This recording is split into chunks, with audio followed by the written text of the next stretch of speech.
Great. Thank you so much. Well, hi everybody. My name is Kaitlyn Mai. I'm a senior at Melbourne High School in Melbourne, New Jersey, and today I'm going to be presenting my research on the invisible barriers that East Asian American career women face in leadership roles. So, a lot of existing scholarship has examined external challenges like discrimination, bias in promotions, and lack of access to mentorship. But in my paper, I argue that we also need to look inward at things like the imposter syndrome and the model minority myth. And these are just as influential because they shape how women perceive themselves and how they navigate opportunities. So, my goal here is to explore these internalized struggles and to highlight how they affect both professional growth and personal confidence. So, this study focuses on the internal, often invisible barriers that Asian American women face in leadership. And by internal barriers, I refer to the psychological and emotional obstacles that emerge from cultural expectations, societal stereotypes, and systematic oppression, which are all shaped by culture, identity, and systematic structures. And to do this, I review 11 papers from peer-reviewed psychology journals, and I also explore strategies women use to navigate these barriers and the critical role of community-based organizations in providing both emotional and professional support. And I do this through a case study of an exemplar CBO and conducting interviews with members from that organization. So why does this matter? Well, first of all, representation in leadership matters, and these statistics show that women overall make up only about 9% of Fortune 500 CEOs. But within that already small number, Asian American women are nearly invisible. They hold just 2.5% of senior VP positions and 1.8% of C-suite roles, as you can see here in the graph. What's important to note is that these numbers exist despite decades of diversity, equity, and inclusion reforms. In other words, even in a DEI-influenced environment, the stratification persists. That tells us that the problem isn't only external, like discriminatory policies or biased promotion practices, but it's also internal, meaning it's rooted in the cultural and psychological barriers that shape how women experience opportunity. So if we don't address these internal as well as external barriers, we risk losing a huge amount of untapped leadership potential. So the key internal barriers, when I use the term internal barriers, I'm referring to things like doubting your own qualifications, hesitating to self-advocate, or even feeling like you don't fit into leadership spaces.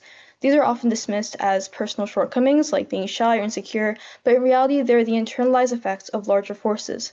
So in my research, I focus on three key internal barriers, the first one being imposter syndrome, second one, the model minority myth, and lastly, cultural dissonance.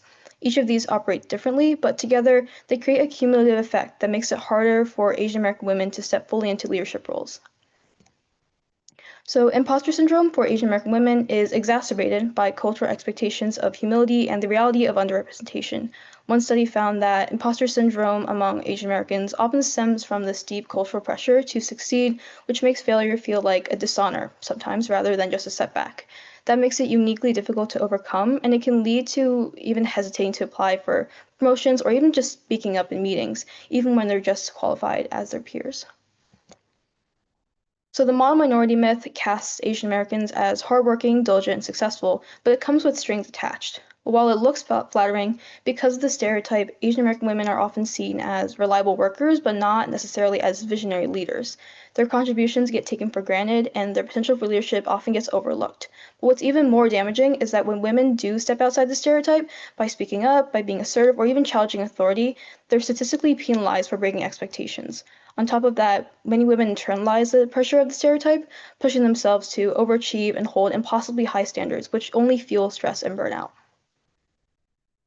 Lastly, cultural dissonance is the feeling of being caught between two worlds.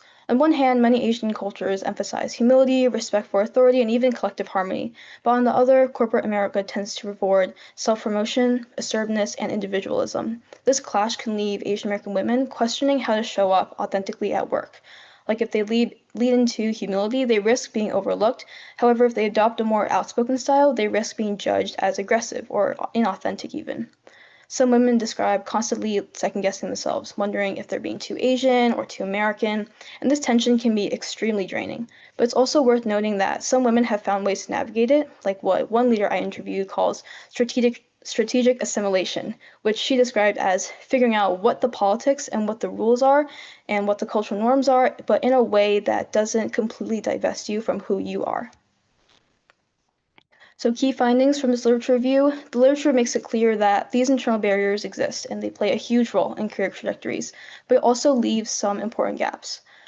First, research often treats Asian Americans or women as monolithic groups, without looking at the intersectional experience of being both Asian American and female.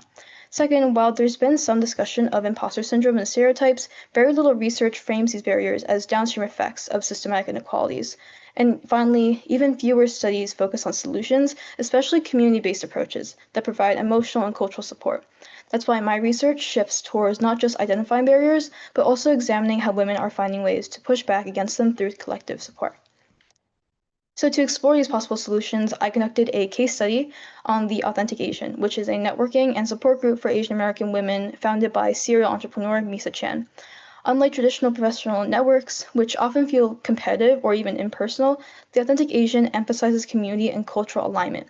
Not only does it offer mentorship, speaker series, coaching, and peer circles, but it also creates space for emotional support and open conversations about cultural expectations. Many of the members described it as more than just a network. They said it feels more like a circle of friends, where vulnerability is welcomed and cultural values are affirmed. This structure is powerful because it allows women to process internal barriers collectively rather than in isolation.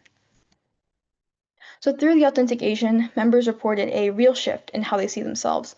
Many described feeling isolated before joining, unsure if their struggles were unique or a sign of weakness. But through peer validation, they learned that challenges like imposter syndrome aren't individual flaws, but shared experiences. They also described gaining confidence by seeing role models who share their background and thriving in leadership roles. Of course, there are challenges like accessibility and scalability of this organization, but the organization's impact shows that community-based support can transform barriers into sources of empowerment. So just to wrap up, I want to leave you with three main points. First, internal barriers like imposter syndrome, the minority myth, and cultural dissonance aren't just private insecurities. They're internalized effects of cultural and systemic forces. Second, these barriers matter because how they shape Asian American women approach leadership opportunities, which often holds them back in ways that external policies alone can't fix. And lastly, community-based spaces like the Authentic Asian provide a blueprint for solutions. So by centering identity, mentorship, and peer validation, they help women reclaim confidence and lead authentically. And ultimately, addressing the underrepresentation in leadership requires more than breaking external glass ceilings. It also requires healing the internal barriers that women carry with them every day. Thank you. Thank you, Kaitlyn. That was fascinating. I am curious. Obviously, you brought up a case study for that group, the Authentic Asian. And it looked to me like that group was specifically targeting women who are already in the workforce. Is that accurate? Or are we meeting women at younger ages with this Yeah, so organization? Authentic Asian mostly serves women who are already in the workforce. I think most of them are already in executive positions, or they're trying to get into like the C-suite that they call it. Um, but yeah, they mostly it focuses on fostering this community of women already in corporate or already have started their own entrepreneurial ventures, and it's just about building that space to share and to connect on a more emotional way that typical networking groups don't offer.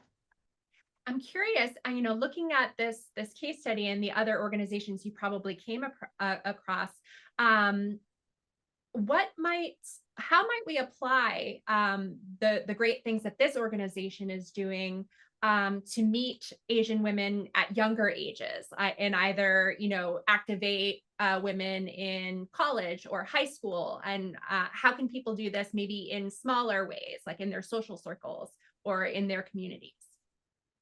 Yeah, so I think the main intention of the authentication, the part that I think can be best replicated, is that specialized group setting. So here they specialized in Asian American women in corporate who are or entrepreneurs, but I think a similar model can also be made maybe, for example, in high schools. I think people could totally start clubs that are specifically tailored to this specific community and really not just bonding in terms of what they do or what they like, but in terms of how they socialize and how they get together. I think that's also really important.